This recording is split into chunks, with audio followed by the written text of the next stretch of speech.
नमस्कार, मैं हूं आपके साथ पराग गुप्ता। रात के 8 बज चुके हैं। वक्त हो गया है आपके खास शो सबसे बड़ा मुद्दा, सबसे बड़ी बहस। आज चर्चा होगी यूपी में विकास के उस योगी मॉडल पर जिस पर अब मध्य प्रदेश और महाराष्ट्र करेंगे अमल। विकास की राह में देश के प्रधानमंत्री ने जो विजन देश के सामने रखा, उसे तेजी से गति देने का काम उत्तर प्रदेश की योगी सरकार ने किया। प्रधानमंत्री नरेंद्र मोदी के विकसित भारत 2047 संकल्प को गति देने में उत्तर प्रदेश सबसे आगे निकल चुका है।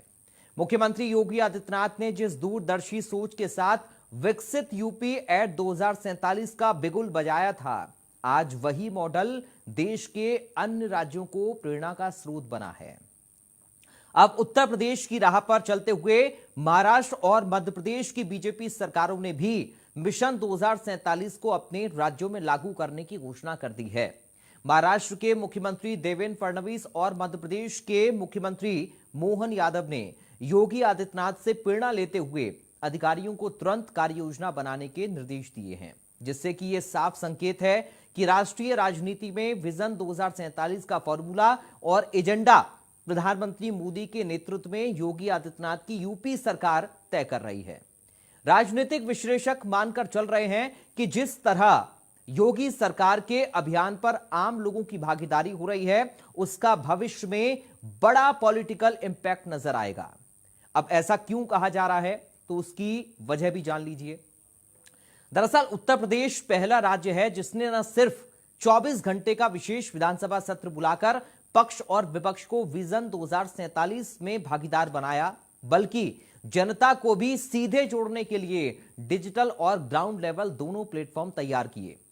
योगी सरकार की इस अनूठी पहल ने पूरे देश का ध्यान आकर्षित किया और यही वजह है कि आज महाराष्ट्र और मध्य प्रदेश जैसे बड़े राज्य अगर योगी मॉडल को अपना रहे हैं, तो ये इस बात का प्रमाण है कि यूपी ने विजन 2047 की दिशा में लीडरशिप रोल अदा किया है।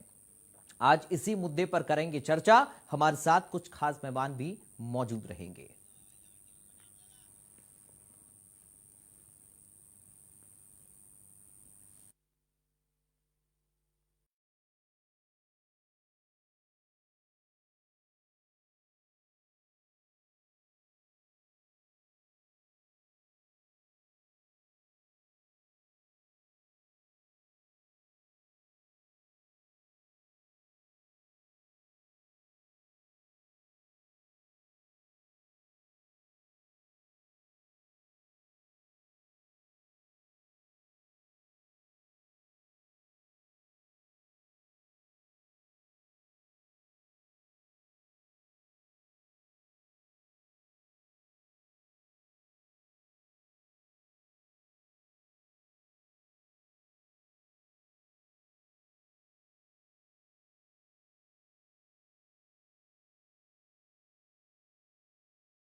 तो देखिए, योगी मॉडल का डंका बाकी राज्यों में भी बज रहा है। अब महाराष्ट्र और जो मध्य प्रदेश की सरकारें हैं, वो इस मॉडल के तहत काम करने पर अमल कर रही हैं। अब ऐसे में योगी मॉडल के जरिए क्या भविष्य का खाका बाकी जो स्टेट हैं वो तैयार कर रहे हैं। सवाल यह है कि क्या योगी का जो विजन है वो एक नजीर बाकी राज्यों के लिए बना है। उत्तर प्रदेश का जो विजन है और जो फॉर्मूला है, क्या उसका दबदबा बाकी राज्यों में भी बन रहा है। आज इसी पर बात करेंगे, समझने की कोशिश करेंगे इस पूरे मिशन को, जिसे अपनाने की बात महाराष्ट्र और मध्य प्रदेश कर रहे हैं।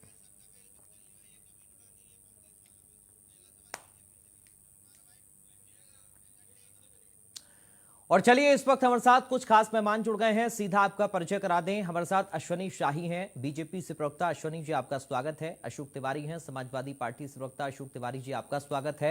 हमारे साथ वरिष्ठ पत्रकार डॉक्टर इंदुकांत दीक्षित हैं। डॉक्टर इंदुकांत दीक्षित जी, आपका स्वागत है। सबसे पहले अश्वनी जी, शुरुआत में आपके साथ कर रहा हूं। सर, कैसे देखें इस पूरे मॉडल को, चूंकि महाराष्ट्र और मध्य प्रदेश में भी इंप्लीमेंट कराने की तैयारी चल रही है, और ये जो विजन है ये भविष्य की किस दिशा को तय करने वाला है? अश्वनी जी, पहला रिएक्शन आज की चर्चा में आपका।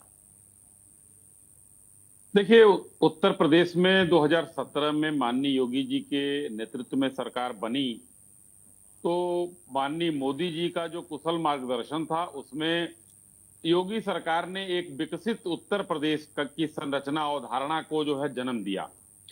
जो फ्रेजाइल यहाँ की जो है अर्थव्यवस्था थी, उसको उठाया गया। जो यहाँ पर माफिया राज था, उसको खत्म किया गया। जो बाहर से इन्वेस्टमेंट थे, वो लाए गए। यहाँ पर वन डिस्ट्रिक्ट वन प्रोडक्ट का एक माइलस्टोन दिया गया। और आने वाले दिनों के लिए योगी सरकार ने एक अपने नए आयाम स्थापित करने का काम किया। ये लैंडलॉक स्टेट था।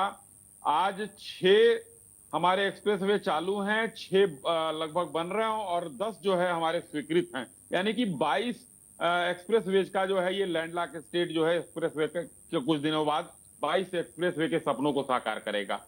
दूसरा, वाटरवेज चालू किया गया।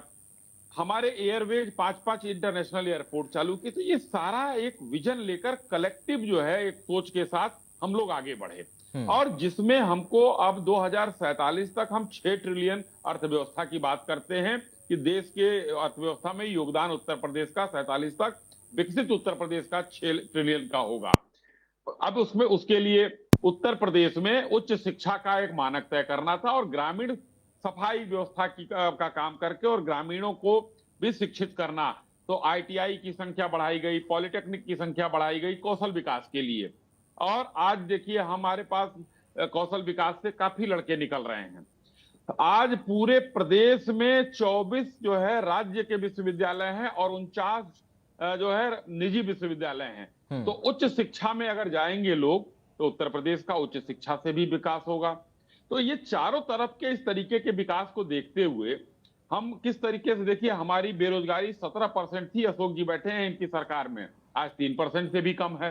तो हमने बेरोजगारी को कम किया, पर कैपिटा इनकम को बढ़ाया। तो इसको लेकर पूरे अगर देश में ये रोल मॉडल स्थापित हुआ है, तो एक समय गुजरात मॉडल हुआ करता था, आज यूपी मॉडल को अगर लोग अपना रहे हैं तो ये हम यूपी वासियों के लिए अपार हर्ष का विषय है कि 2 नेताओं का डबल इंजन सरकार का हमको लाभ मिल रहा है और हम वही त्वरित गति से आगे बढ़ रहे हैं। इसमें जनता का भी साथ मिला है। देखिए गुप्ता जी, इसमें जनता का साथ ये मिला कि माननीय योगी जी को दोबारा सरकार बनाने का मौका दिया और एक रिकॉर्ड उन्होंने भी कायम किया। खैर उससे तो नाराज हो गए थे अखिलेश जी कि ये भी कोई रिकॉर्ड होता है, खैर उनकी बात नहीं करते हैं, लेकिन ये रिकॉर्ड यहाँ की जनता ने बनवाया। मेरी फैमिली वाले तो परम की जान के पीछे ही पड़ गए, पर क्यों नहीं, प्रॉमिस तो किया था उसने, प्यार के लिए जान देगा। अब नॉर्थ साउथ की लव स्टोरी में ट्विस्ट्स, टर्न्स और यू टर्न्स तो आगे होंगे ही ना। आखिरकार फैमिलीज नया रिश्ता एक्सेप्ट करने में टाइम लेते हैं, पर हमारे रिश्ता को हर फैमिली ने एक लुक में ही मंजूर कर लिया। मीट द एथर रिश्ता, बड़ी सीट, ज्यादा स्टोरेज, गूगल मैप्स और कई स्मार्ट फीचर्स जो आपकी हर फैमिली राइड बनाए magical. Watch Param Sundari at your nearest cinemas from the 29th of August and test drive the Rista at your nearest Ather showroom. Bharatiya Janata party कब तक hypothetical बातें करेगी? 47 कहाँ है और कहाँ आज का हमारा है? 2025 कहाँ है? 25 और 47 में कितना गैप है? आज जो हालत है सर, आज की हालत पर हम बात करते हैं अगर, तो आज किसान कहाँ है? आज किसान को क्या सपने दिखाए थे? किसान की क्या हालत हुई? कहते कहते जबान थक गई। यूरिया खाद और डीएपी खाद बोलते बोलते उसकी आय कहाँ तक पहुंची? आज 1 गुनी नहीं रह गई, 2 गुनी की बजाय। आज युवाओं को आपने सपना दिखाया था 2 करोड़ रोजगार का, आज क्या हालत है युवाओं का? युवाओं को जो है सर्विस ही नहीं मिल रही है, शिक्षक भर्ती ही नहीं हो पा रहा है, घोटाले किए जा रहे हैं पिछड़ों के लिए। आज दलितों का हक नहीं मिल रहा है, परीक्षाएं लीक करा दी जा रही है, प्राइवेटाइजेशन करा दिया जा रहा है, आउटसोर्सिंग करा दी जा रही है, नौकरियां ही गायब हो गई हैं। आज हालात क्या है? बद से बदतर हालात है। आज जंगल राज है उत्तर प्रदेश में। जिस तरह से हत्याएं हो रही हैं चुन चुन के ब्राह्मणों की, जिस तरह से जो है दलितों के साथ अन्याय हो रहा है, पिछड़ों के साथ हो रहा है, कमजोर वर्ग के साथ हो रहा है अन्याय, महिलाओं के साथ अत्याचार हो रहा है, आज देख नहीं मिल रहा है उत्तर प्रदेश में। इन्हीं सब का वजह है। महंगाई कहाँ से कहाँ पहुंच गई? आज महंगाई का कोई बात ही नहीं करने वाला है। आज बात करते हैं विकास की, बात करते हैं विकास में मेडिकल कॉलेज की बात करते हैं, आज डॉक्टर नदारत है, डॉक्टरों को भर्ती नहीं हो पा रही, इक्विपमेंट नहीं दे पा रहे हैं ठीक से। आज हालात ये है कि आज शिक्षा व्यवस्था देख लीजिए, प्राथमिक शिक्षा का ये हाल है। आप बात करते हैं जो है उच्च शिक्षा की बात करते हैं, आप प्राथमिक शिक्षा दे ही नहीं पा रहे हैं। आज हमारे नौनिहाल तैयार नहीं किए जा रहे हैं, आज स्कूल बंद किए जा रहे हैं, नौबत आ गई है। आज हालात ये है कि आज चिकित्सा व्यवस्था ले लीजिए, आज क्या हाल है एम्बुलेंस का, आज क्या हाल है बेड का, क्या हाल है स्टेशन का, डॉक्टरों की कमी अलग से, और हालात ये है कि प्राइवेट इलाज करने के लिए मजबूर है जनता। हर जगह कोई कदम कदम पे देखा जाए अगर तो इधर इसमें बदहाली की हालत है उत्तर प्रदेश के अंदर। सबसे कमजोर मुख्यमंत्री कोई साबित हो रहा है पूरे देश के अंदर योगी आदित्यनाथ जी, क्योंकि उनको अपने जाति से छुट्टी नहीं मिल रही है। तो जातीय खर्च देखते हैं हम, बस अधिकारियों में देख लीजिए आज हालात क्या है कि भेदभाव की इस तरह से कदर है कि इनके सरकार में ही आफत है। इनके ही मंत्री जो है, जो ब्राह्मण मंत्री हैं वो बदहाल हैं। आज तमाम मंत्रियों की हालत खराब है। आज बेबी रानी मौर्य को क्या किस कंडीशन में कर दिया, पिछड़े वर्ग से आती हैं। आज क्या हालत कर दी है योगी जी ने उत्तर प्रदेश की। आज इसी सबका नतीजा है सर। ठीक है, मैं डंके चोट पे कहता हूँ 2024 में एक लाइन बोल लूं, 2024 में जनता ने सबक सिखाया है इनको, फिर भी कानों पे जू नहीं रेंग रही है, अपने में मदमस्त है। आज तरह तरह के बयान दे रहे हैं, अहंकारपूर्ण बयान दे रहे हैं योगी जी। आज इनकी करने की सजा 27 में और बुरी हाल इनको होनी है, इनकी बदहाली होनी है, तमाम सीटों पर जमानतें जब्त होनी है और बुरी हार हारेंगे आज 27 में। तो सरकार हमारी ठीक है, समाजवादी पार्टी की। ठीक है, आदरणीय अखिलेश जी मुख्यमंत्री बन रहे हैं। ठीक है, लेकिन अशोक जी 24 में तो योगी आदित्यनाथ की डिमांड भी बाकी प्रदेश से हुई थी, कई जगह गए थे वो। अरे कहने के लिए जो भी उनकी डिमांड हुई थी वो सबसे कमजोर साबित हुए हैं। 24 के चुनाव में सबसे कमजोर उत्तर प्रदेश गया है इनका और सबसे कमजोर मुख्यमंत्री साबित हुए हैं, एकदम नाकारा मुख्यमंत्री साबित हुए हैं। चलिए अश्विनी शाही जी, इस पर एक रिएक्शन में चाहूंगा। आज दिल्ली यूपी में जंग छिड़ी हुई थी बात। जी देखिए जैसे अशोक जी ने पहले वाक्य से नकारना शुरू कर दिया। अरे भाई, मैं तो ये कहता हूं कि जो 8 साल में कुछ तो अच्छा हुआ होगा।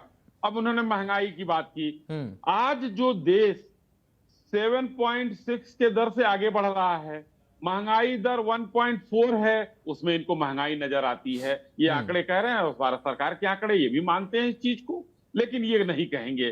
Per capita income Uttar Pradesh की इन्हीं की सरकार थी और इनकी सरकार में 50,000 थी, आज 1 लाख से ऊपर है। तो यहाँ आय भी बढ़ी है।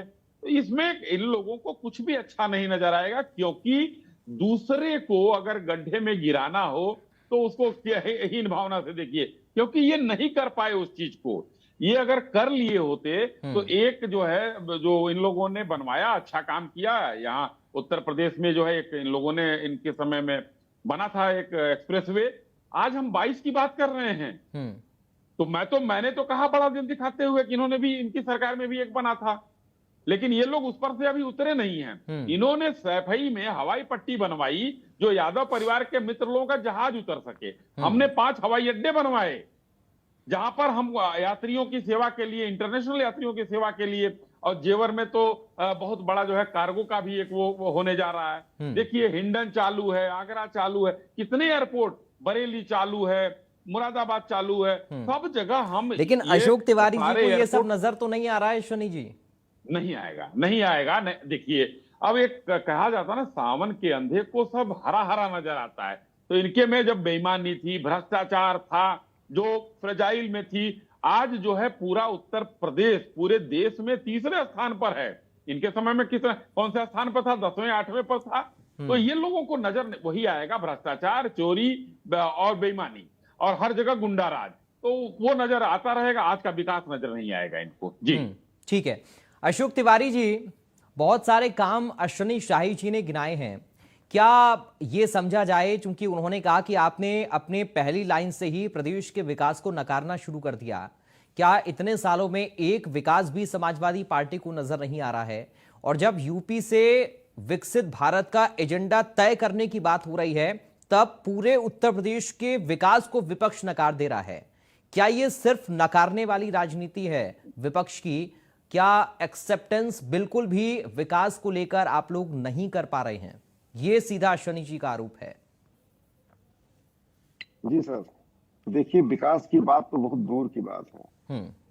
आज उत्तर प्रदेश में जिस हालात में कर दिया है आदरणीय योगी जी ने, उससे उसका उबर पाना ही मुश्किल हो रहा है।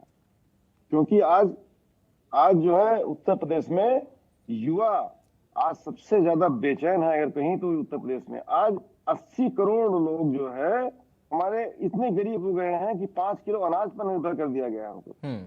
सर, ये वो बहुत दुखद है। आज हमें ग्रोथ नहीं मिल रही है, हमें विकास के साधन नहीं मिल पा रहे हैं ठीक से कि हम विकास कर सकें। एमओयू खाली कहने के लिए आए हैं। आज जमीन पर इतनी भारी भरकम ऊंट के मुंह में जीरा उतर पाया है। आज क्या हालत हो गई है सर। आज हमें मूल सुविधाएं नहीं मिल पा रही। शिक्षा, स्वास्थ्य, जो कि हमारी मूलभूत आवश्यकताएं हैं। किसान का जो है जीवन यापन करना मुश्किल हो गया है। आज बस अब ये हालात तो इतने बद से बदतर हैं कि बस 27 की राह देख रही जनता। 27 की उम्मीद पे खड़ी है। और चुनाव आयोग का भी सामना करना पड़ रहा है। सवाल इस बात का, चुनाव आयोग को भी ला करके ये जो है चोरी भी करना चाहते हैं वोट की। तो ये अगर चोरी का मसला, हालांकि सर्वोच्च न्यायालय है, सर्वोच्च न्यायालय पे हमको पूरा भरोसा है। हमने अपनी बात रखी है, लगातार हम आंदोलनरत हैं विपक्ष पूरा। और हालात ये है कि सर्वोच्च न्यायालय पर भरोसा है, सर्वोच्च न्यायालय ऐसा नहीं होने देगा। चुनाव आयोग कितना भी धांधली कर ले, लेकिन सर्वोच्च न्यायालय भी है, तो हमें भरोसा सर्वोच्च न्यायालय पर है। और जनता में बात फैल चुकी, जन में बात फैल चुकी है कि मोदी जी को, योगी जी को अब जनता का सहारा रहा नहीं। जनता में ये कमजोर हो गए हैं और जन भावनाओं का ये अनादर कर रहे हैं लगातार। तो ऐसे हालत में जनता इनके साथ नहीं है, तो चुनाव आयोग को लाना चाहते हैं, लेकिन ऐसा हम होने नहीं देंगे, जनता नहीं होने देगी। आज जनता सतर्क है। आज जनता अपनी जगह पर मजबूत ही खड़ी है इस समय। तो हालात ये है कि जो है उत्तर प्रदेश की जो हालत हुई है इस समय, जितना पिछड़ रहा है हमारा उत्तर प्रदेश, जितना कमजोर हो रहा है हमारा उत्तर प्रदेश, गरीब और गरीब होता जा रहा है। ठीक है। इनके पूंजीपति मित्र अमीर होते जा रहे हैं। ठीक है। तो गरीबी अमीरी की खाई बढ़ गई है इस समय। गरीबी अमीरी की खाई बढ़ती जा रही है। ठीक है सर, मैं लौटूंगा आपके पास। हमारे साथ अभिमन्यु त्यागी भी जुड़ गए हैं, कांग्रेस पार्टी से प्रवक्ता। अभिमन्यु जी, आपका स्वागत है। मैं अभिमन्यु जी आपके पास आऊंगा, लेकिन उससे पहले डॉक्टर इंदुकान दीक्षित जी से एक रिएक्शन में ले लूं। इंदुकान दीक्षित जी, कैसे देख रहे हैं सर? क्योंकि अश्वनी शाही तो ये बता रहे हैं कि जब बाकी प्रदेश इस मॉडल को अपनाना चाहते हैं और जब हम विकसित भारत की बात करते हैं, उत्तर प्रदेश के योगदान का उसमें जिक्र करते हैं, लेकिन विपक्ष ये कह रहा है, अशोक तिवारी जी ये कह रहे हैं कि बल्कि विकास की बजाय और गर्त में प्रदेश जाता जा रहा है, गरीब और गरीब हो रहा है। तमाम सारे योजनाएं अश्वनी जी ने गिनाई, उन सभी को नकार रहे हैं अशोक जी। कैसे देख रहे हैं इस पूरी चर्चा को सर आप? जी नमस्कार। हमारे जितने को पैनलिस्ट उनको भी मेरा नमस्कार। देखिए, मैं इस चीज़ को हमेशा मानता हूँ कि जाकी रही भावना जैसी, प्रभु मूरत देखी तिन तैसी। अगर आप ये देखना चाहते हैं कि सब कुछ निगेटिव है तो आपको निगेटिव नजर आएगा। सिर्फ चश्मा बदलने की जरूरत है। लगेगा कि सब पॉजिटिव है तो उस चश्मे से देखेंगे तो सब पॉजिटिव दिखाई देगा। और अगर दोनों चश्मे हटा करके निष्पक्ष भाव से और निस्वार्थ भाव से अगर देखेंगे तो क्या पहले अच्छा था, क्या अब अच्छा है, क्या पहले बुरा था, क्या अब बुरा है, सब कुछ साफ साफ नजर आता है। ये बस अपने नजरिए पे होता है। मैं 2-3 बातें कहना चाहूंगा। जो भी अश्विनी शाही को मैं सुन रहा था, जो जो परियोजनाओं की बात उन्होंने की, उत्तर प्रदेश में जिस तरह के मैं स्वयं काशी का रहने वाला हूँ जी, जिस तरह से काशी में रिंग रोड आज से करीब 50 वर्ष पहले उसकी परिकल्पना की गई थी, वो तो इसी सरकार में पूरी हुई। क्या आप इसको मना कर सकते कि नहीं हुई? आज इलाहाबाद से बनारस का जो रास्ता था, हम लोग जब भी कभी जाते थे तो 3 घंटे 3.5 घंटे से कम नहीं लगता था। अगर 4 लेनिंग हुआ तो इस सरकार में हुआ, आप मना कर सकते हैं क्या? माननीय अखिलेश जी की सरकार में जो एक्सप्रेसवे बना उसको बीजेपी नकार सकती है क्या? नहीं नकार सकती। वो एक अच्छा काम किया उन्होंने। लेकिन उसी तरह से पूर्वांचल एक्सप्रेसवे बना इस सरकार में, उसको आप इनकार कर सकते हैं? नहीं कर सकते हैं। इसी तरह से मायावती जी के समय भी एक एक्सप्रेसवे बना था, वो है। तो देखिए, लेकिन बड़ी बात क्या है, अब आप इनका एक कंपैरिजन करेंगे। ऐसा नहीं कि किसी सरकार में कोई काम नहीं होता है, लेकिन ऑन दी अदर हैंड जब मॉडल की बात होती है, आप देखें पूरे देश में अगर लोग कहते हैं कि भाई बीजेपी की सरकार में मोदी जी के बाद नेक्स्ट पीएम कौन होगा, तो आप कहीं भी पूछ लें, जो बीजेपी के लोग हैं या बीजेपी की मानसिकता के सिंपैथाइजर्स हैं, वो कहते हैं योगी बनेंगे। ये आपको एक कॉमन दिखाई देगा, एक कॉमन दिखाई देगा कि जब आप कह ही रहे हैं कि मोदी के बाद नेक्स्ट पीएम के लिए कैंडिडेट सर्वश्रेष्ठ सबसे योग्य योगी हैं, आप देखें कि जितने भी चुनाव के राज्य होते हैं उनमें सबसे अधिक रैलियां प्राइम मिनिस्टर के बाद किसी की कराई जाती है स्टेट से, तो योगी जी की होती है, उनकी डिमांड होती है। तो ये कोई ऐसा नहीं है, कोई भी पार्टी बिना डिमांड के किसी को नहीं भेजती। आज कांग्रेस में प्रियंका गांधी की डिमांड होती है, तभी वो उनके स्टार प्रचारकों में मुख्य स्टार प्रचारक होती हैं। कई जगह तो राहुल गांधी से ज्यादा डिमांड जो है प्रियंका गांधी की होती है। अब एक छोटी सी बात में विकास के बारे में कहना चाहूंगा। देखिए, मैंने तो बनारस का उदाहरण दिया। अशोक तिवारी जी की जानकारी के लिए मैं बता दूं, माननीय अखिलेश जी जब मुख्यमंत्री थे तो उनका इंटरव्यू किया मैंने एक बार। मैंने उनसे पूछा कि अखिलेश जी ये बताइए कि एज सीएम आपने पूर्वांचल के विकास के लिए क्या क्या परियोजनाएं की। एज मुख्यमंत्री उन्होंने 1.5 घंटे के इंटरव्यू में एक सिर्फ भदोही में बनाए गए सड़क की चर्चा की, बाकी बनारस में, इलाहाबाद में। अब देखिए, इलाहाबाद में इतना बड़ा कुंभ होगा, मेरे पीछे कुंभ का ही कैलेंडर लगा हुआ है। उस कुंभ मेले में दुनिया से 66 करोड़ लोग आते हैं। एक नाव वाले के परिवार ने करोड़ों रुपए कमाया। और तो और, मैंने बनारस का एग्जाम्पल अभी कल ही एक डिबेट में दिया था कि बनारस में, मैं बनारस का रहने वाला हूँ, जब हम लोग काशी विश्वविद्यालय पढ़ते थे और उसके बाद इवन अभी भी बनारस में जाते थे, प्राइम मिनिस्टर के वहां आने के बाद, योगी के आने के पहले की बात है, एक नाव वाले को 80 से राजघाट अशोक जी मना कर सकते हैं क्या? जाने होता था तो 150 से 200 मैक्सिमम कोई देता था 15 लोगों की कैपेसिटी वाली नाव का। आज नाव वाले मिलते नहीं हैं और आमतौर पे उसी विजिट के लिए उसको 1,500 से 2,000 मुंह मांगा मिलता है। और मैंने कई नाव वालों पे के जीवन पे वहां इंटरव्यूज करवाए, स्टोरीज करवाए। एक नाव वाला अमूमन वहां पे निषाद 8 लाख 10 लाख रुपए कमा लेता है।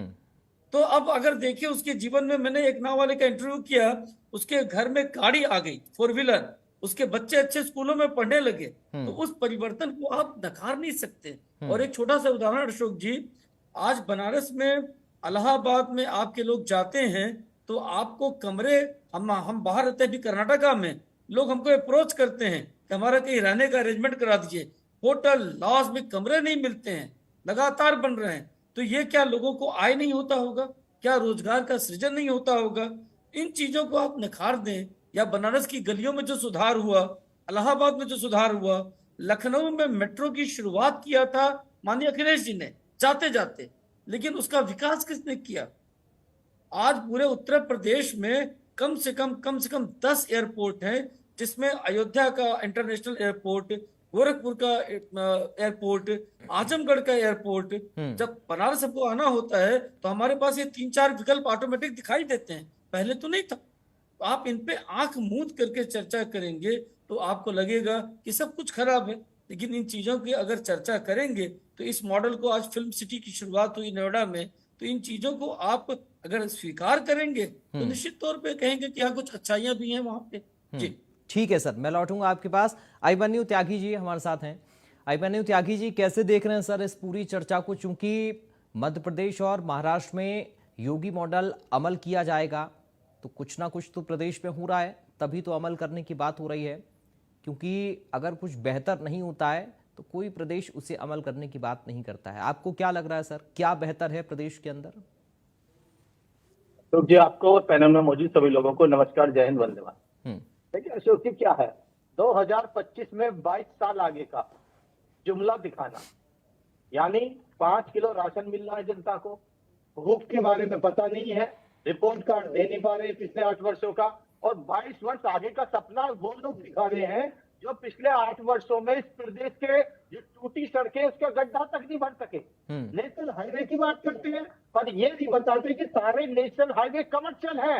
अब सरकार का हाईवे कोई नहीं है, निजी कंपनी के सारे हाईवे हैं। और जो सरकार की सड़कें सब टूटी पड़ी है, सारी ग्रामीण सड़कें टूटी पड़ी है, सारे जिला मार्ग, प्रदेश मार्ग सब टूटे पड़े हैं।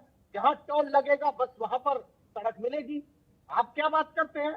नौजवान परेशान है, पट्टा लीक होता है, किसान को एमएसपी नहीं मिलती, गृहिणी परेशान है, और आप कहते हैं उद्योगपतियों को लाभ दे रहे हैं, सिर्फ एमओयू साइन हो रहे हैं, क्यों जा रही है इंडस्ट्रियां गुजरात में, क्यों जा रही है कर्नाटक में, क्यों जा रही है केरला में? आपके पास कोई नीति क्यों नहीं है? क्यों कहीं फैक्ट्री चालू नहीं हुई? क्यों नहीं कहते कि बनारस में इंडस्ट्री चालू हुई है और 20,000 लोगों को रोजगार मिल गया? हमें तो जानकारी नहीं मिल रही, हमें तो नहीं पता लगता कि बुंदेलखंड में कोई फैक्ट्री आई है ऐसी कि 1 लाख लोगों को रोजगार बढ़ गया हो। क्यों पलायन हो रहा है मेरे उत्तर प्रदेश से? अशोक जी, ये सब जुमले हैं। कहाँ 2 करोड़ रोजगार देने की बात करते थे हर वर्ष, कहाँ बाद में कहते हैं कि 15 लाख पर कह देते हैं, जुमला है। आप आज की बात कीजिए ना, 8 वर्षों का आप रिकॉर्ड, जो आपका रिपोर्ट कार्ड है वो दे नहीं पा रहे। आप कह रहे हैं 22 साल बाद। अरे 22 साल बाद मतलब जो आज भूखा है आप उसको सपना दिखा रहे हैं कि 22 साल बाद तुझे 5 स्टार 7 स्टार में मैं खाना खिलाऊंगा। तू चिंता मत कर, अभी जब तक तो मर जाएगा खाली पेट भूखा आदमी। रोजगार है नहीं आपके पास, बड़ी बड़ी बात करते हैं। मुझसे पहले हमारे बड़े भाई बता रहे थे महाकुंभ में ये हुआ वो हुआ। होटल वाले रो रहे हैं, बनारस के होटल वाले रो रहे हैं। क्या होगा इस हाल मेरे प्रदेश का? टूरिज्म क्यों लगातार घटता जा रहा है? ठीक है, अश्विनी जी, अपराध बढ़ रहा है। एनसीआरबी का आंकड़ा है, महिलाओं के खिलाफ लगातार अपराध प्रदेश में बढ़ रहा है, उसमें रिकॉर्ड बना रहे हैं। ठीक है, अश्विनी शाह जी रखिए अपनी बात, बोलना चाह रहे हैं। जी जी, देखिए अब अभिमन्यु भाई जो है एकदम से, चूंकि आजकल क्या हो रहा है, इनके नेता जो है ऐसे बयान दे रहे हैं, म्यांमार से सब डिटेल ले आकर यहाँ पर दे रहे हैं, तो इन लोगों के पास भी यहाँ दिखता नहीं है। अभिमन्यु भाई, मैं आपको बता दे रहा हूं कि आपने कहा कि ये निजीकरण जो है, निजी कंपनियों के हाथों में हाईवे है। अच्छी बात है, तो क्या आपकी सरकार थी तो निजी कंपनियां नहीं थी क्या हिंदुस्तान में? उसी समय कुछ सोच लिए होते। श्रद्धेय अटल जी ने स्वर्ण चतुर्भुज योजना की शुरुआत की 2004 में, आपकी सरकार आते ही वो बंद कर दी गई थी योजनाएं, काफी दिनों तक बंद रही। तो आप लोग तो इसके पुरोधा हैं। तो उस समय निजी कंपनियां नहीं थी, लेकिन आज पूरे हिंदुस्तान में हिंदुस्तान का हर निवासी, आप भी हैं उसमें, जो कि यहां से हटने के बाद बोलते हैं कि आज उत्तर प्रदेश में हमारे 12-15 जो है पर चालू है एक्सप्रेसवे। दूसरी बात आप कह रहे हैं कि इंडस्ट्री नहीं लगी। मेरे पास एक आंकड़ा है कि उत्तर प्रदेश महाराष्ट्र के बाद सर्वाधिक कंपनियां योगी राज में खुली हैं, उसकी संख्या भी बता देता हूं। महाराष्ट्र में खुली हैं 2531 कंपनियां और उत्तर प्रदेश में 1753। अब बताइए, अब कंपनी का डिटेल, आप कंपनी का डिटेल मांगेंगे। अब कंपनी का डिटेल फिर किसी दिन दे दूंगा, लेकिन थोड़ा सा गिना देता हूं आपको। नोएडा से लेकर, पहले अभी इंदुकांत जी ने कहा तो वो सच्चाई है कि पश्चिमांचल एक हमारा ऐसा था कि जहां पर समृद्धि थी, लेकिन अब पूर्वांचल, आप गोरखपुर के गीडा में चले जाइए, वहां पर हमने जो एक बड़ी जो कंपनी बंद हो गई थी इनकी सरकार में, सीमेंट कारखाना, उसको हम लोगों ने शिलान्यास करके चालू कर दिया है। ये हमारे ही सरकार में हुआ है। दूसरा, गीडा में कम से कम 8 फैक्ट्रियां लगी हैं। ये गोरखपुर पूर्वांचल की बात हम कर रहे हैं। अभी भी माननीय योगी आदित्यनाथ जी गोरखपुर, बनारस, आजमगढ़, भदोही, प्रयागराज, वो क्या नाम है, सोनभद्र, इन सब जगहों पर ये पूर्वांचल के जो पिछड़े हुए थे यहां पर काम कर रहे हैं। कई जगहों पर अप्रैल पार्क खुल गए हैं। आईटी के क्षेत्र में जो है आगे बढ़ा रहे हैं, यहां तक आगरा को आईटी के क्षेत्र में आगे बढ़ा रहे हैं, लखनऊ को बढ़ा रहे हैं, नोएडा तो मान लीजिए जो था उसको और आगे बढ़ेगा। अब एक आंकड़ा देता हूं, अशोक जी की सरकार थी, उसके पहले तक यहां पर उत्तर प्रदेश में 526 जो है आईटीआई हुआ करते थे। आज जानते हैं कितने हैं? आज 2200 आईटीआई हैं। तो हमने कुछ किया नहीं, तो ये कैसे हो गए, क्यों हो गए? और अभिमन्यु भाई, ऐसी बात करते हैं आप लोग, आपकी सरकार गए कितने साल हो गए, संघर्ष कर रहे हैं, यहाँ की जनता आपको नकार रही है।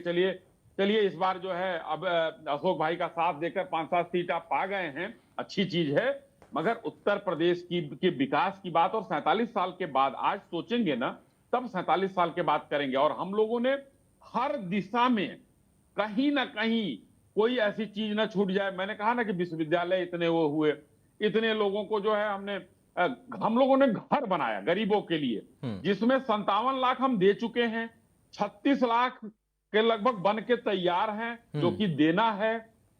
तो मैं ये नहीं कह रहा हूं कि पिछली सरकारों ने कुछ नहीं किया, मैं एकदम इंदुकांत जी के साथ सहमत हूं। हम तो मानते हैं कि भाई 56 साल तक अब मन्नू जी की सरकार रही, 4 बार जो है अशोक भाई की सरकार रही, कुछ किया होगा इन लोगों ने। हम लोगों ने उसको आगे बढ़ाया, और आगे नहीं बढ़ाया, बहुत आगे बढ़ाया, क्योंकि उत्तर प्रदेश में 1 लाख रुपया से ऊपर पर कैपिटा इनकम करने के बाद, और इनके पे तो 50,000 था, और 1 डिस्ट्रिक्ट 1 माफिया हमने खत्म किया। आज देखिए 1 डिस्ट्रिक्ट 1 प्रोडक्ट चालू है।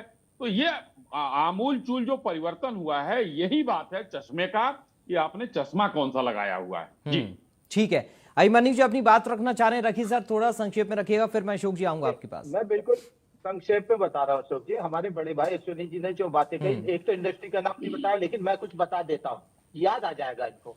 मेरठ का खेल उद्योग, सहारनपुर का लकड़ी फर्नीचर उद्योग, और मुरादाबाद का पीतल उद्योग, कन्नौज सब जिंदा है, सहारनपुर का चिकन का, आप बोलने दीजिए, अभी मजा आएगा, आनंद आएगा। और वहाँ कानपुर आगरा का देखिए लेदर उद्योग, हाँ देखिए तमाम लखनऊ का चिकनकारी उद्योग, तो फिरोजाबाद का कांच उद्योग, ये जो 1 डिस्ट्रिक्ट 1 प्रोडक्ट है उसको बढ़ाने का काम तो कांग्रेस पार्टी ने किया, तो इन्होंने क्या किया। मैं और बात करना चाहता हूँ, लखनऊ का इंडस्ट्रियल एरिया हो, नोएडा इंडस्ट्रियल एरिया जो पूरा 1 करोड़ रोजगार देता है, उससे 500 देता है, वो किसने दिया? कांग्रेस पार्टी ने दिया। मेरठ इंडस्ट्रियल एरिया किसने दिया? जहाँ स्पोर्ट्स इंडस्ट्री है, कांग्रेस ने दिया। कानपुर आगरा का लेदर इंडस्ट्री किसने दिया? हमने दिया, कांग्रेस पार्टी ने दिया। अरे आप लोगों ने दिया क्या है, आप बताइए। एक इंडस्ट्रियल एरिया नहीं दे पाए आप लोग, एक इंडस्ट्री नहीं दे पाए आप लोग, हमने दी है। आप बता रहे 1989 में कांग्रेस पार्टी गई, आपने दिया क्या है? क्या दिया है आपने? आपने नई रोजगार जो सृजन थे वो भी नहीं दिया। जो 1 डिस्ट्रिक्ट 1 प्रोडक्ट के नाम पे आपने वेबसाइटें बनाई हुई है, ठीक है, वो उद्योग ही चौपट हो गया। सहारनपुर का लकड़ी फर्नीचर चौपट कर दिया, खेल उद्योग, पीतल उद्योग, कांच उद्योग, परफ्यूम उद्योग, आपने सब चौपट कर दिया। बैंड बाजा उद्योग, सिल्क उद्योग, सब बाहर से माल आ रहा है, धागा जो है वो बाहर से आ रहा है, फैक्ट्री में बन रहा है। आप मतलब ये विडम्बना देखिए प्रदेश की। और इंडस्ट्री तो बाहर जा रही है। उत्तर प्रदेश के नौजवानों का प्लान है तो दूसरे प्रदेश में हो रहा है या विदेशों में हो रहा है। तो ये सरकार बताए ना, कितने एनआरआई को आपने वापस देश में बुला लिया। ठीक है, ये गप मारने से, ठीक है अश्विनी जी, एक छोटा सा रिएक्शन रखिएगा, फिर अशोक जी आपके पास आ रहा हूं। देखिए, मैं कह रहा हूं कि क्या अभिमन्यु जी, आपकी सरकार थी 56 साल तक, अभी मैंने कहा, तो क्या इतना भी नहीं करते देश के लिए कि सिर्फ जो है अक्साई चीन ही दान करते और चाइना को जो है अस्थाई मेंबरशिप दान करते? अरे कुछ तो करने का फर्ज था आपका, आपने किया। और अब सुनिए ना, अभिमन्यु भाई रुक जाइए, थोड़ा सा एक एक करके बोला जाए, अच्छा लगेगा। अब बताइए, एक मैं उदाहरण दे रहा हूं, मुंडेरवा की चीनी मिल, पिपराइच की चीनी मिल, सब अशोक भाई ने बंद कर दिया था, ये लोग बेच दिए थे उसको, हमने चालू किया है। चीनी का कटोरा कहा जाता था, वो सब वो हो गए थे। इन लोगों ने कई लाख करोड़ का बकाया था, हमने उसको दिया, हमने अपने बकाए बांटे। हम आज उत्तर प्रदेश को ऊपर उठाने की बात कर रहे हैं। और जहां तक आपने भाई, मैंने तो पहले खुले दिल से कहा, आप लोगों की तरह नकारेंगे थोड़ा ही हम, कि 56 साल तक अगर इस देश में आपका शासन रहा है तो कुछ तो करेंगे देश के लिए, वरना क्या है भाई। आपके समय में यहाँ पर जो है उत्तर प्रदेश में जो विकास के काम हुए होंगे उस समय ठीक है, लेकिन आज के बच्चों से पूछिए ना कि आज जो है आईटी उद्योग की जरूरत है, आज जो है उद्योग निर्यात बढ़ाने की जरूरत है। तो उत्तर प्रदेश का निर्यात आप चेक कर लीजिए जाकर, कोई भी कितना बढ़ा है। जी ठीक है, अशोक तिवारी जी के पास में पहले मैं चल रहा हूं, फिर अभिमन्यु जी आऊंगा, थोड़ा सा रुकिए आप प्लीज। अशोक जी, सवाल यह है कि चर्चा विकास को लेकर हो रही है, ये अच्छी बात है, चर्चा विकास को लेकर होनी भी चाहिए, लेकिन क्या विकास को नकारा भी जा सकता है? आज इस चर्चा में यह भी तय हो रहा है, मुझे ऐसा लग रहा है। अशोक जी। जी सर, अरे विकास किस तरह से हो रहा है इसको भी तो देखिए सर। अभी भाई इंदु प्रकाश जी ने बातें कर रखी हैं अपनी, बहुत ही बढ़िया तरीके से तैयार करके रखी बातें, लेकिन बहुत अच्छी तरीके से बातें रखने से जनता सुनती है ना। आपके व्यूअर्स दर्शक हैं चैनल के, और अच्छे खासे दर्शक हैं, वो जो कि बुद्धिमान है, समझते हैं सारी चीज। आज कमजोर वर्ग भी दूरदर्शन देखता है, टेलीविजन देखता है, आज आपका चैनल देखता है, गरीब वर्ग भी देखता है। वो ये समझता है कि भाई इंदु प्रकाश जी जिस तरह से कह रहे थे, प्रयाग की बात कर रहे थे, काशी की बात कर रहे थे, आज क्या हाल हो गई है साहब।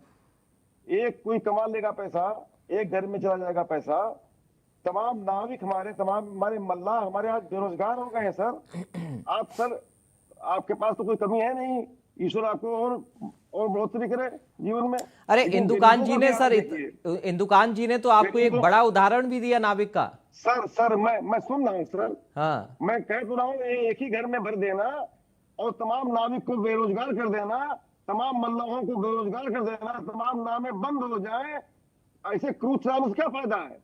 आज हमारे तमाम लोग बेरोजगार हो गए हैं, तमाम हमारे निषाद भाई, तमाम नाविक, हमारे तमाम मल्लाह, तमाम बेरोजगार हो गए हैं। आज हालत क्या कहां का पहुंचा दिया आपने? ऐसी बात कह दी जो कि एक दुखती रग पर आपने पैर रख दिया जैसे। सुन नहीं जनता ना आपकी बात को। कितने रोजगार हुए हैं इस दिशा में? आज हालात ये कर दिया है आपने, कहीं पैसा भर दिया है, कहीं पैसा छीन लिया है। आज तो गरीब को गरीब कर दिया है, और गरीब कर दिया है, और गरीब कर दिया है। 5 किलो अनाज पर उसको मजबूर कर दिया है, और किसी का तो घर भर दिया है आपने। मैं नहीं जाऊंगा, थोड़ा सा रुकिए सर, सारे ठेके दे दिए, सारे बंदरगाह दे दिए उसको, सारे उसको जो है सारा तरीका दे दिया उसको, सारे एयरपोर्ट दे दिए आपने, कहीं को बढ़ा दिया, कहीं घटा दिया। आज हालात इसी चीज का है, आज लड़ाई इसी बात की है, आज जनता इसी के लिए परेशान है कि हमारी महंगाई किस तरह बढ़ गई है। आज जीएसटी आपने कम किया, मैं असल मुद्दे पे आ रहा हूँ। आज जीएसटी कम करने के लिए मजबूर होना पड़ा आपको। जब सर से ऊपर पानी आपके जा रहा था, आप ही ने जीएसटी लगाया था, किसी और ने नहीं लगाया था। आपने अपनी लगाई हुई चीज को कम कर दिया, अपनी पीठ थपथपा रहे हैं। अशोक जी, क्या 2017 से लेकर 22 तक की जो सरकार रही बीजेपी की, उसमें बेहतर काम हुआ कुछ, आपको ऐसा लग रहा है? सर बेहतर काम क्या हम गिनाएंगे, जब हमने जहां काम छोड़ा था आज मेट्रो 1 इंच नहीं बढ़ पाई। नहीं, मैं ये समझना चाह रहा हूं, क्योंकि 22 में भी तो जनता ने मौका दिया ही ना, और जनता की बात को तो आप डिनाई कर नहीं सकते। जनता के वोट को कैसे नकारेंगे आप? मैं वही समझना चाह रहा हूं कि 17 से 22 तक क्या विकास हुआ था कि जनता ने वोट किया, फिर 22 में विकास रुक गया 22 के बाद से। सर आपने बहुत अच्छा मुद्दा उठाया है सर जी। 17 का उनका आंकड़ा देख लीजिए, और 22 में एन प्रकार जो जीते हैं उसका आंकड़ा देख लीजिए, लगातार गिरावट हो रही है। और 22 के बाद 24 देख लीजिए, 24 में धराशायी कर दिया जनता ने। 17 में कहा खड़े थे, सीटें तो सर, सीटें तो समाजवादी पार्टी की कम हुई, तभी तो 17 में आपकी सरकार गई। लेकिन मेरा सवाल दूसरा है। मेरा सवाल सर सरकार का है, सरकार बनाने या सरकार सीटों को लेकर नहीं है। मेरा सवाल सरकार को लेकर। एक मिनट सुन लीजिए अशोक जी, सुन लीजिए प्लीज। अशोक जी सुन तो लीजिए सर, मैंने सिर्फ इतना सा पूछा, क्या 17 से 22 तक का जो विकास था वो थोड़ा सा बेहतर था, इसलिए जनता ने 22 में चुना? और फिर आप जो कह रहे हैं, मैं आपकी बात को ही बड़ा रख रहा हूं सर। अरे मैं आपकी बात को ही बड़ा रख रहा हूं। आप कह रहे हैं कि 24 में जनता ने नकारा, तो मैं वही पूछ रहा हूं, क्या 17 से 22 तक बेहतर था और 22 के बाद खराब हुआ? सर जी 17 से 22 तक जनता समझ नहीं पाई थी इनकी धूर्तता को, इनकी चालाकी को, इनके झूठेपन को। सर जनता को ही आप जनता को क्या बताना चाह रहे हैं? सर जनता सब जानती है, और समझ भी गई। आप जनता के विवेक पर सवाल खड़ा कर रहे हैं, इसका मतलब। ठीक है, अरे मैं कह रहा हूं 22 में तमाम जनता ने इनको नकारा। सर कब जनता क्या 2014 से नकारी? जनता 2014 से पागल बन रही है, आप ये कह रहे हैं? 14 के बाद 17, फिर 22, 24, 19। ये तर्क सर थोड़ा सा बदलाव करिए इसमें। इंदुकान जी ठीक है सर, मैं लौट रहा हूं आपके पास, थोड़ा सा रुकिए, अब रुक जाइए। मैं एक बार बोलूंगा। हाँ बोलिए। 17 को देखिए, 22 देखिए, 24 देखिए। अरे सरकार में तो आ रहे हैं ना प्रभु। मैं वही कह रहा हूं कि आप लोग तो सरकार में नहीं आ पा रहे हैं, इसका कारण क्या है? मैं सिर्फ इतना जानना चाह रहा हूं सर, मैं सिर्फ इतना जानना चाह रहा हूं, इसका कारण क्या है? चलिए डॉक्टर इंदुकान दीक्षित जी, 14 के बाद से एन केन प्रकारण ही चल रहा है क्या बीजेपी के साथ में? एक मिनट आप रुक जाइए अशोक तिवारी जी, अब रुकिए, इंदुकान जी को सुन लीजिए। इंदुकान जी 2014 के बाद से क्या जो अशोक जी बता रहे हैं एन केन प्रकारण ही चल रहा है? 14 के बाद 17, 19, 22, 24, क्या लग रहा है सर आपको? ये जितने भी तर्क दिए जा रहे हैं, क्या ये सटीक बैठ रहे हैं, और क्या ये जनता के विवेक पर सवाल नहीं है? ग्राफ गिर रहा है सर। ठीक है सर, अब इंदुकान जी से थोड़ा सा समझ लेते सर, उन्होंने भी ग्राउंड पर पत्रकारिता की है, वो भी बेहतर तरीके से जानते हैं, राजनीतिक पार्टियों को उन्होंने देखा है, सरकारों को चलते हुए देखा है। प्लीज इंदुकान जी को है। बड़ी बात ये है, जो बातें अभी अशोक जी कह रहे थे और उसके पहले अभिमन्यु त्यागी जी, इन लोगों ने 2 सवाल उठाए, और अच्छी बात है कि बिल्कुल ट्रांसपेरेंटली बहस हो रही है, लाइव है। मैं तो जानना चाहूंगा, अभिमन्यु जी ने अपनी ओपनिंग स्टेटमेंट में एक बात कही कह रहे भाई साहब, आप चर्चा कर रहे थे कि लोगों को कमरे नहीं मिल रहे हैं, होटल वाले रो रहे हैं। मैं जानना चाहूंगा लाइव कि कोई 5 होटल वालों का नाम और होटल बता दें बनारस में जो रो रहे हैं कि उनके कमरे नहीं उठ रहे हैं, तो जमीन पे भी चेकिंग हो जाएगी। और इसी प्रकार अभी अशोक जी कह रहे थे कि नाव वालों को, कुछ लोगों को करोड़ों हो गया, बाकी बेरोजगार हो गए। अशोक जी, मैं सिर्फ बनारस का उदाहरण आपको दे दूं कि बनारस में जिस समय मैं बता रहा था कि 150 से 200 मिलता था नाव वाले को बेचारे को, उस समय बनारस में नावें चलती थी कुल मिला के अप्रोक्सीमेटली 250-300। आज बनारस में नावें चलती हैं लगभग 1,500। लाइसेंस लेने के लिए लोग लाइन में लगे रहते हैं कि चूंकि वहां क्लमजी हो जाएगा, एक्सीडेंट हो सकता है, लाइसेंस नहीं दिया जा सकता है। उसके बाद भी जब पर्यटक जाते हैं तो उनको इंतजार करना पड़ता है अपनी बारी का। क्या आप इस बात से इनकार कर सकते हैं कि वहां नाविकों की औसत आय 10 गुना 20 गुना बढ़ गई है? और ये नाविकों का मैं नाम लेकर आपको बता सकता हूं। अगर आपको लगता है कि बनारस का एग्जाम्पल ले लीजिए, एक आप इलाहाबाद का एग्जाम्पल ले लीजिए, मैं बनारस का एग्जाम्पल दे, जो बनारस का रहने वाला हूँ। आप हमें ऐसे 5 नाविकों का नाम बता दीजिए जो योगी सरकार या मोदी सरकार आने के बाद बेरोजगार हो गए हों, उनकी नाव छीन ली गई हो। ये 2 लोग, आप लोगों ने 2 उदाहरण दिए थे, इसके मैंने बात। अब देखिए, अरे सर, रोजगार की आपने जो बात कर बात रहे कही थे, है अभी, रुक इंडस्ट्रियलाइजेशन जाइए की अशोक बात जी, कर एक बार रहे सुन थे। ले अभी पूरा। 3 जुलाई को 27 क्लस्टर्स का एक्सप्रेस वे पे डिफरेंट पूरे राज्य में योगी आदित्यनाथ ने उद्घाटन किया, जिसमें उन एक्सप्रेस वे के नजदीक जो इंडस्ट्रीज हैं, उन इंडस्ट्रीज को ऐसे फैसिलिटेट किया जाए, एक्सपोर्ट ओरिएंटेड चीजें बनाई जाए वहां पे, इसका काम हो रहा है।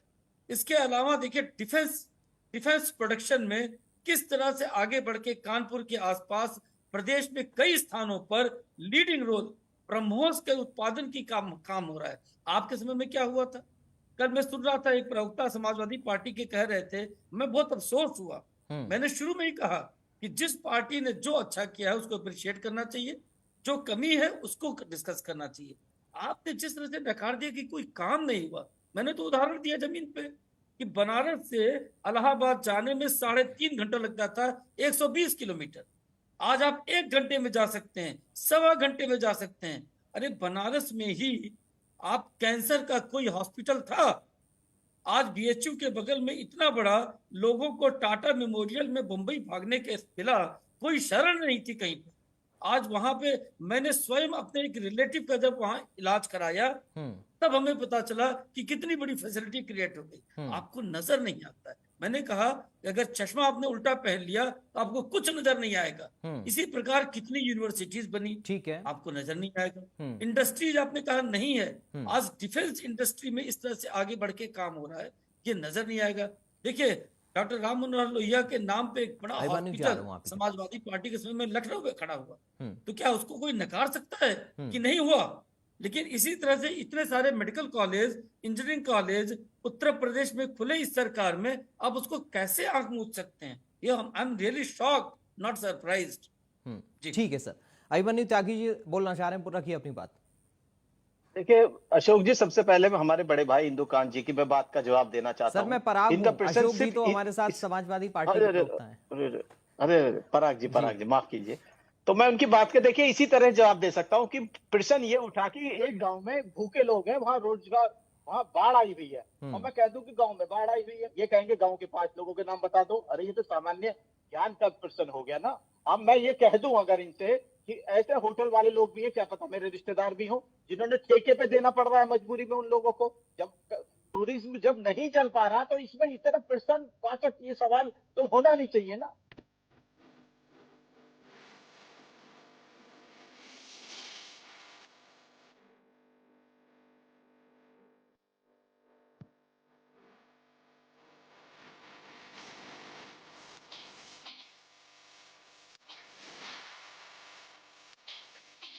भाजपा वाले गाली देते हैं। मिडिल ईस्ट में होता है, अफ्रीकन देश में होता है, यूरोपियन देश में होता है। और मीट में प्रोसेस मीट भी है, शिप का भी है, बफेलो का है, बकरे वाला है, दुनिया भर के तमाम मीट है, लेदर का भी एक्सपोर्ट हो रहा है। तो आप एक्सपोर्ट तो कर रहे हैं मीट उत्तर प्रदेश से, और पीठ थपथपा रहे हैं अपनी हिंदुवाद के नाम पे सरकार बना रहे हैं, और सवाल हमसे कर रहे हैं बैठकर, हिंदुत्व की बात कर रहे हैं। मैं ये कहता हूं कि मेरे शहर की सड़कें क्यों टूटी हुई है? आप एक्सप्रेसवे की बात करेंगे, आपको 2 घंटे लगता है, लेकिन ये नहीं बता रहे कि उसमें 200 रुपए में टोल टैक्स देता हूं। आपको नहीं पता कि 35 रुपए का जो पेट्रोल होना चाहिए उस पर इन्होंने इतना टैक्स लगा रखा है। ठीक पूरी है, दुनिया में तेल सस्ता ठीक है है। अभिमन्यु, ये सारी बातें क्या विपक्ष जनता तक पहुंचा नहीं पा रहा है? मैं ये समझना कहना चाह रहा चाहता हूं हूं सर। पराग जी, अभिमन्यु जी, मैं सिर्फ इतना कहना चाहता हूं, वो इंडस्ट्री है कहाँ, नहीं, कब चलेंगी? मैं भी तो सर ये समझना चाह रहा हूं ना कि इन बातों को आप जनता तक पहुंचा कैसे नहीं पा रहे हैं सर, या जनता को समझ नहीं आ रहा है, जनता पर इनका असर नहीं पड़ रहा है क्या? जनता को पराग जी इन्होंने भ्रमित करा। जो सर भ्रमित कब तक सर? ये तर्क अब पुराना हो गया, प्लीज सर अब बंद करिए, कम से कम अपनी कमजोरियों को भी तो तलाशिए अभिमन्यु जी। सवाल ये है कि 14 की बात से अशोक जी ने तो कह दिया ये इनके इन प्रकारेण सत्ता लगातार ये लोग बना रहे हैं, 17 में बना ली, 19 में बना ली, 22 में बना ली, 24 में बना ली, उधर हरियाणा में बना ली सर, राजस्थान में बना ली, मध्य प्रदेश में बना ली, आप उत्तर प्रदेश की बात कीजिए, छत्तीसगढ़ में सरकार बना ली। आप लोग कब तक ये कहते रहेंगे कि जनता को गुमराह कर रहे हैं? सर जनता कितनी बार गुमराह होगी? रिजल्ट क्या बता रहा है? मैं सर रिजल्ट ये जानना चाह रहा हूं, मैं 1 मिनट सर अभिमन्यु जी, मैं रिजल्ट इतना सा समझना चाह रहा हूं कि जनता तक आप लोग ये बातें पहुंचा नहीं पा रहे हैं, या जनता अभी तक समझ ही नहीं पा रही है?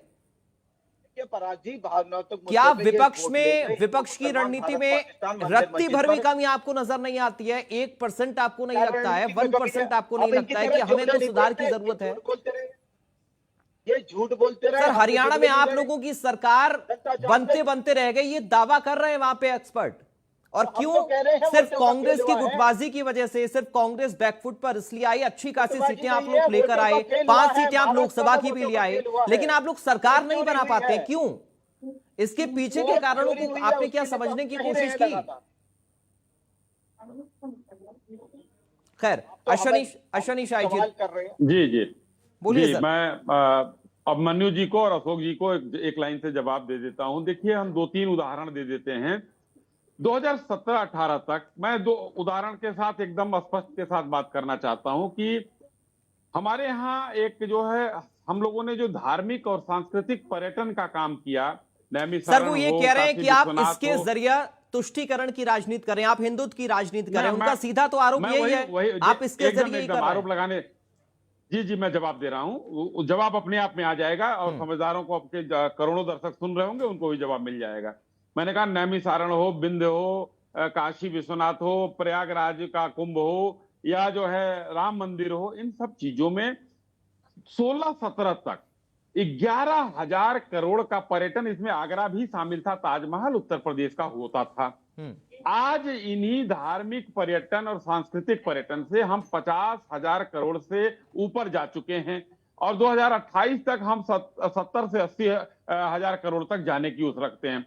अब ये बताइए कि वहां पर क्या लोग उतने आएंगे, होटल में रहेंगे, खाना खाएंगे, रिक्शा टेम्पो से जाएंगे, कुछ सामान खरीदेंगे, तो ये रोजगार सृजन और लोगों की, वहां के शहर की आय बढ़ेगी कि नहीं बढ़ेगी? हमने कौन सा तुष्टीकरण कर दिया?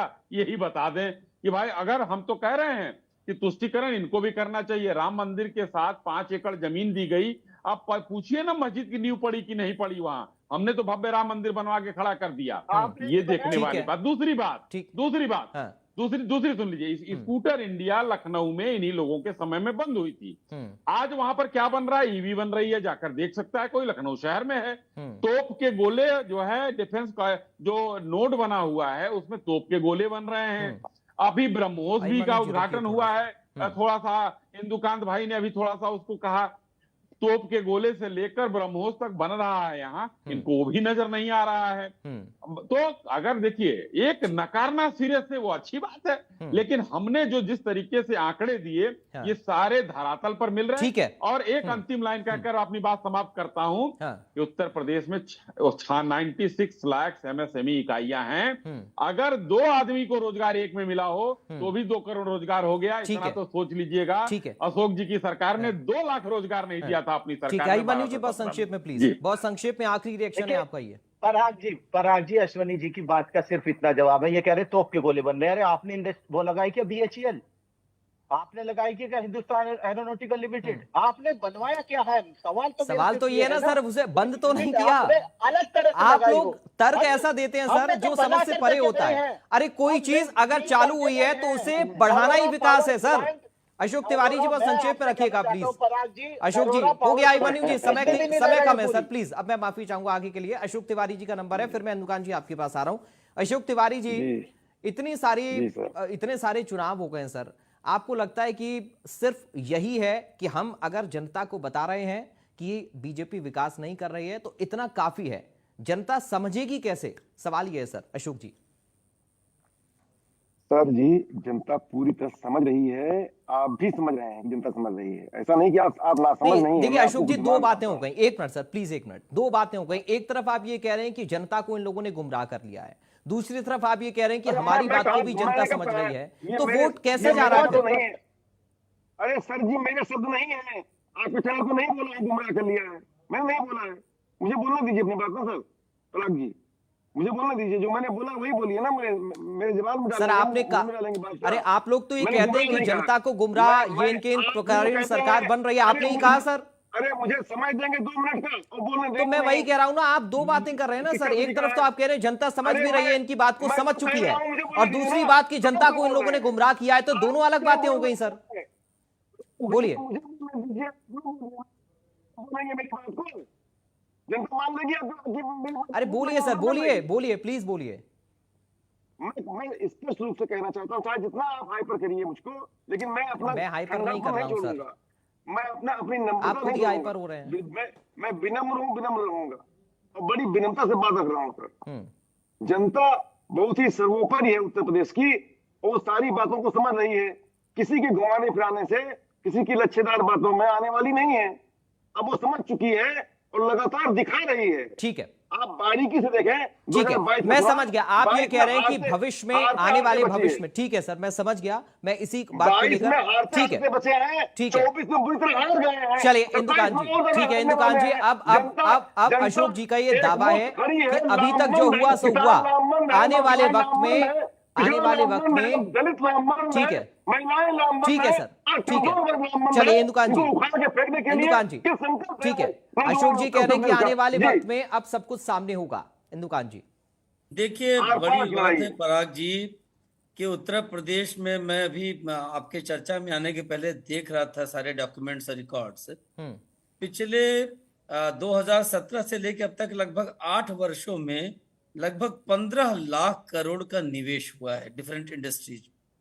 और मैं बता दूं एक छोटा सा उदाहरण, अभी जो प्रयागराज का महाकुंभ हुआ था, उस महाकुंभ में मैं स्वयं गया था एक पत्रकार के नाते, साथ में मेरी पत्नी और मेरा बेटा गया था। मैंने अकेले, जबकि हमारे पत्रकार के नाते हमारे ठहरने की व्यवस्था सरकार की तरफ से थी, एक्रेडिटेड जर्नलिस्ट होने के नाते, उसके बावजूद हमने वहां तक जाने, वहां से आने और वहां रहने खाने पीने में लगभग 15,000 रुपए खर्च किए, और आने जाने का व्यय अलग 10,000 25,000 रुपए।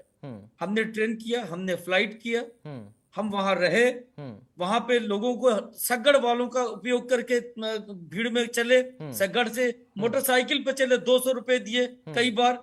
तो ये एक, मैं एक पत्रकार के नाते हर आम आदमी जो जा रहा था पराग जी, वो कम से कम एवरेज 5 से लेकर के 20-25 हजार खर्च कर रहा था। मैंने कहा कमरे नहीं थे। तो एक खाली एक रफ एस्टिमेट है कि प्रयागराज के महाकुंभ में 6 लाख करोड़ का रेवेन्यू जनरेट हुआ और लोगों ने खर्च किए वहां पे। वो पैसा हवा हो गया। ठीक है सर, ठीक है। चलिए चर्चा और आगे बढ़ जाएगी, चूंकि अब जब हम ऐसे इवेंट्स पर बात करते हैं तो फिर पुरानी सरकारों की इवेंट भी याद आ जाते हैं। बहुत धन्यवाद। क्योंकि वक्त मुझे आज के लिए, अभी के लिए, बड़ी बहस के लिए इतनी इजाजत दे रहा। बहुत शुक्रिया अश्विनी जी आपका, अशोक जी आपका, इबनी जी आपका, इंदुकान दीक्षित जी आपका बहुत शुक्रिया आज की चर्चा का हिस्सा बनने के लिए। तो फिलहाल अभी के लिए बड़ी बहस से मुझे दीजिए इजाजत। बाकी खबरों के लिए आप बने रहिए। नमस्कार।